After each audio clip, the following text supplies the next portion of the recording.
आज संपूर्ण महाराष्ट्रभर ज्याची चर्चा आहे ते म्हणजे फलटणचं राजकारण। आज फलटणच्या राजकारणात फार मोठे बदल होत आहेत। नाईक निंबाळकर ही फॅमिली ही रॉयल फॅमिली आहे आणि या रॉयल फॅमिलीमधले महत्त्वाचं जे कुटुंब आहे ते म्हणजे रामराजे नाईक निंबाळकरांचं कुटुंब। रामराजे नाईक निंबाळकरांच्या कुटुंबातील त्यांचे बंधू संजीवराजे असतील, त्यांचे चिरंजीव अनिकेतराजे असतील, फलटणचे आमदार दीपक चव्हाण असतील, विश्वजितराजे असतील, हे सर्वजण आज राष्ट्रवादी काँग्रेस पार्टी शरदचंद्र पवार गटात प्रवेश करणार आहेत। आपल्या समवेत बोलण्यासाठी आहेत संजीवराजे नाईक निंबाळकर, जे स्वतः अजितदादा पवार गटाचे अध्यक्ष होते, म्हणजे आहेत, आतापर्यंत आहेत असं म्हटलं तर चालेल का? राजीनामा दिलेला? राजीनामा दिला आहे। अच्छा, का निर्णय घेतला? हा निर्णय का घ्यावासा वाटला? राष्ट्रवादी काँग्रेस पक्षाची स्थापना झाल्यापासून आम्ही राष्ट्रवादी काँग्रेस पक्षामध्ये आहोत। आमचं जे राजकारण चालू झालं ते खऱ्या अर्थाने अपक्ष म्हणूनच राजकारण चालू झालं। पवार साहेबांनी काँग्रेसमधून बाहेर पडून राष्ट्रवादी काँग्रेस पक्षाची स्थापना करायचं ठरवल्यानंतर रामराजेंचे आणि त्यांचे संबंध लक्षात घेता रामराजे साहेबांनी पवार साहेबांच्या मागे जाण्याचा निर्णय घेतला आणि आम्ही सर्वांनी, तालुक्यातल्या सर्वच कार्यकर्त्यांनी तो मान्यही केला। नंतरच्या काळात म्हणण्यापेक्षा अलीकडच्या काळातच दुर्दैवाने एक वेगळ्या प्रकारचं राजकारण घडत असताना आपण पाहतोय आणि त्याच्यामध्ये राष्ट्रवादी काँग्रेस पक्षामध्ये फूट पडली। तालुक्याचा विचार करून त्या ठिकाणी रामराजे साहेबांनी अजितदादांच्या पाठीमागे जाण्याचा निर्णय घेतला की तालुक्यामधली कामं व्हावीत, तालुक्यामध्ये होऊ घातलेल्या कामांना खीळ बसू नये, अशा दृष्टीने घेतलेला तो निर्णय होता आणि आम्ही महायुतीमध्ये काम करायला सुरुवात झाली। परंतु आपण सर्वच पाहतोय की वरच्या पातळीवर सुद्धा महायुतीमध्ये राष्ट्रवादी काँग्रेस पक्षाच्या नेत्यांची सातत्याने कुचंबना होती आहे आणि तीच परिस्थिती फलटण तालुक्यात आमच्या मतदारसंघात, फलटण कोरेगाव मतदारसंघात सुद्धा होताना दिसतीये। ज्यावेळेला तालुका पातळीवरचं राजकारण असतं, एकमेकाच्या विरोधात निश्चितपणे ते राजकारण होत असतं, परंतु त्याला भाजपच्या वरिष्ठ नेत्यांकडून सुद्धा खतपाणी सातत्याने मिळत आहे। आमचे बाहेर पडलेले राष्ट्रवादी काँग्रेस पक्षाचे आणि त्याचबरोबर आमच्याबरोबर गेले अनेक वर्ष काम करत असलेले अनेक कार्यकर्ते, अनेक पदाधिकारी यांना वेगवेगळी आमिष वरच्या पातळीवरती वरिष्ठ नेते दाखवतात आणि त्यांना भाजपमध्ये आकृष्ट करण्याचा प्रयत्न होतोय आणि त्यामुळे आमची कुचंबना ह्या ठिकाणी होत असताना एकत्रित काम करण्यात फारसा काही अर्थ नाही असं मला वाटतं आणि त्याकरता तालुक्यातील एकंदर कार्यकर्त्यांची भावना लक्षात घेऊन त्यांचा भावनेला आदर करण्यासाठी आम्ही हा निर्णय घेत आहोत। खरं तर महायुतीचं सरकार हे जॉईंट सरकार आहे। अजितदादा स्वतः उपमुख्यमंत्री आहेत, देवेंद्र फडणवीस आहेत, एकनाथ शिंदे आहेत, गृह खातं थेट भारतीय जनता पार्टीकडे आहे आणि हे सगळं असताना आपल्या ज्या काही तालुक्यातल्या अडचणी होत्या त्या वरिष्ठपर्यंत आपण मांडल्या का? महायुतीच्या नेत्यांपर्यंत मांडल्या का? वेळोवेळी आमच्या ज्या अडचणी येतात त्या महायुतीच्या नेत्यांपर्यंत मांडल्या।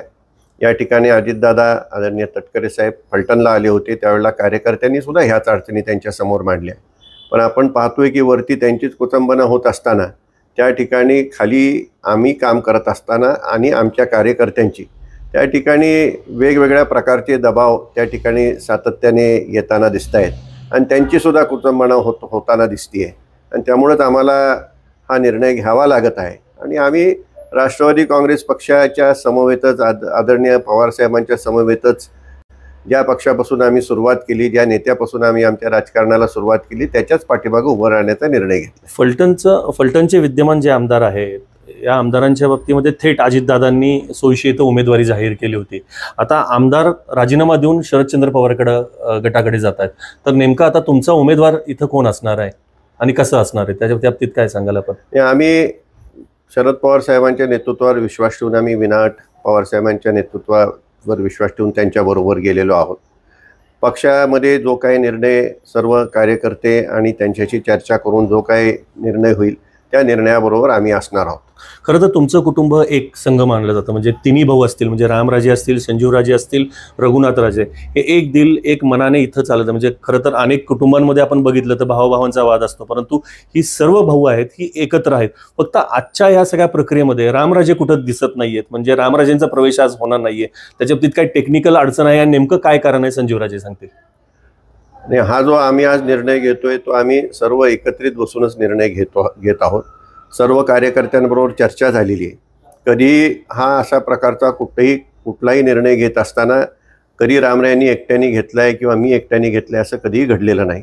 कार्यकर्त्यांसमवेत चर्चा होऊनच आम्ही तिघं भावंड रघुनाथराजे, रामराजे, मी स्वतः बसूनच त्या ठिकाणी कार्यकर्त्यांना विचारून निर्णय होत असतो. काही तांत्रिक बाबींमुळं रामराजेंचा पक्षप्रवेशाचा विषय हा असेल, परंतु ते 100% आमच्या बरोबरच आहेत. सर्वात एक महत्त्वाची एक बातमी आमच्या NDTVच्या माध्यमातून आज आम्ही सकाळी प्रसारित केली की रामराजेंवरती वाई खंडाळा विधानसभेची जबाबदारी होऊ शकते आणि शरदचंद्र पवार गटाचे रामराजे उमेदवार असू शकतात. तर या बाबतीत आपण काय सांगाल नेमकं? नाही, त्यामध्ये काही फारसं तथ्य नाही. आम्ही या ठिकाणी आदरणीय शरदचंद्रजी पवार साहेब, राष्ट्रवादी काँग्रेस पक्ष, या पक्षाचे जास्तीत जास्त उमेदवार कसे निवडून येतील, आमच्या जिल्ह्यामधून कसे निवडून येतील, आमच्या लोकसभा मतदारसंघातून कसे निवडून येतील, याबाबत आमचं पूर्णपणे लक्ष केंद्रित असेल. आणि त्याकरता रामरायांवरती जर जबाबदारी जर त्यांना देण्यात आली, तांत्रिक बाबींचा विचार करता जर तरचा हा विषय आहे, जर देण्यात आली तर तशा प्रकारचा जे ताकदीने वाई खंडाळा निवडणूक लढवायला पण जर जबाबदारी मिळाली तशी केवळ वाई खंडाळाच नव्हे तर सर्वच मतदारसंघातली जबाबदारी त्या ठिकाणी घेऊन जास्तीत जास्त उमेदवार निवडून आणण्याचा प्रयत्न असेल. एक मी आवर्जून सांगेन की नाईक निंबाळकर जी फॅमिली आहे ह्यांचं वलय जे आहे साधारण 3-4 तालुके म्हणजे महाराष्ट्रावर तर परिचित आहेत, परंतु त्यांचा दबदबा जो आहे आसपासमधल्या 4 मतदारसंघामध्ये असेल, म्हणजे कोरेगाव असेल, फलटण असेल, मानखटाव असेल आणि वाई खंडाळा असेल. तर इथं फार मोठा परिणाम यांच्या पक्षप्रवेशाचा होणार आहे. तर मी शेवटचं बाबा काय सांगाल की नेमकं रणजितसिंह निंबाळकरांनी नेमका असा इतका कुठला त्रास दिला की ही टोकाची भूमिका आपल्याला घ्यावी लागली आणि अजित पवारांना सोडावं लागलं? ह्याच्यामध्ये स्थानिक कोणाच्या त्रासाला काही त्या ठिकाणी आम्हाला फारसा विचार करण्याची गरज नाही. परंतु वरिष्ठ नेत्यांकडून जर त्याला समर्थन मिळत असेल आणि जर खतपाणी मिळत असेल तर मग मात्र निश्चित अडचण आहे. खालच्या पातळीवर एकमेकाचं जर आम्ही विरोधात असलो तर एकमेकाचं ते चालतच राहणार आहे. पण आमचा कार्यकर्ता जर वरिष्ठ नेत्यांना त्यांनी जर भेटवले आणि त्यांना वेगवेगळ्या प्रकारची आमिष दाखवली, वेगवेगळ्या प्रकारची पद्धत देण्याचं त्या ठिकाणी कबूल केलं, तसं जर होत असेल तर मग मात्र एकत्र काम करण्यात अर्थ नाही असं मला वाटतं. मध्ये फोडाफोडीचं हे राजकारण झालं, आपल्यावरती काय आपल्या कार्यकर्त्यांवरती अगदी गुन्हे दाखल, म्हणजे आपल्याला स्वतःला पोलीस स्टेशनपर्यंत जावं लागलं होतं. ते सर्व महाराष्ट्राने पाहिलं. त्या बाबतीत काय सांगाल आपण? लोकसभेच्या निवडणुकीच्या दरम्यान कोरेगाव तालुक्यातील आमचे माजी उपसभापती संजय साळुंके आणि त्याचबरोबर माजी जिल्हा परिषद सदस्य विकास साळुंके यांच्यावरती गुन्हे दाखल करण्यात आले आणि वरिष्ठ पातळीवर त्या दबाव त्या ठिकाणी पोलीस स्टेशनमध्ये आला आणि आज एक गुन्हा, 4 दिवसांनी दुसरा गुन्हा, परत 4 दिवसांनी तिसरा गुन्हा, अशा प्रकारचं त्या ठिकाणी त्यांच्यावर गुन्हे दाखल करण्यात आले आणि वरून झाल्याखेरीज हे होऊ शकत नाही आणि अकारण त्यांना जामीन मिळायला सुद्धा जवळपास महिना लागला. म्हणजे अशा प्रकारचं जर खालच्या पातळीवरचं जर राजकारण असेल तर निश्चितपणे आम्हाला आमच्या स्वाभिमानाचा आणि आमच्या अस्तित्वाचा विचार हा करावा लागणार आहे. शेवटी सातारा जिल्हा हा स्वाभिमानी जिल्हा आहे. अगदी बरोबर. आणि काही विचार घेऊन आम्ही राजकारण करतोय. ते जर पूर्णपणे पायदळी तोडवले जाणार असतील तर त्या ठिकाणी आम्ही हा घेतलेला निर्णय आहे. अत्यंत संजीवराजेंनी स्पष्ट आपली भूमिका जाहीर केलेली आहे की कार्यकर्त्यांवरती जो अन्याय होता आणि त्यांच्यावरती जो त्रास त्यांना होत होता, गुन्हे दाखल होते, तसंच स्वाभिमानाचा विषयही संजीवराजेंनी सांगितला आणि हे सर्व निर्णय मिळून त्यांनी सर्व भावांनी मिळून एकत्र निर्णय घेतलेला आहे. काही दिवसातच रामराजेंची आपली भूमिका स्पष्ट होईल आणि ह्या आजच्या प्रवेशामुळे शरदचंद्र पवार गटात ही नाईक निंबाळकर फॅमिली अख्खी गेल्यामुळं आमच्या सातारा जिल्ह्याचं तर सगळं राजकारण बदलणार आहे आणि याचा परिणाम महाराष्ट्राच्या राजकारणावरही फार मोठा होणार आहे असंच म्हणावं लागेल.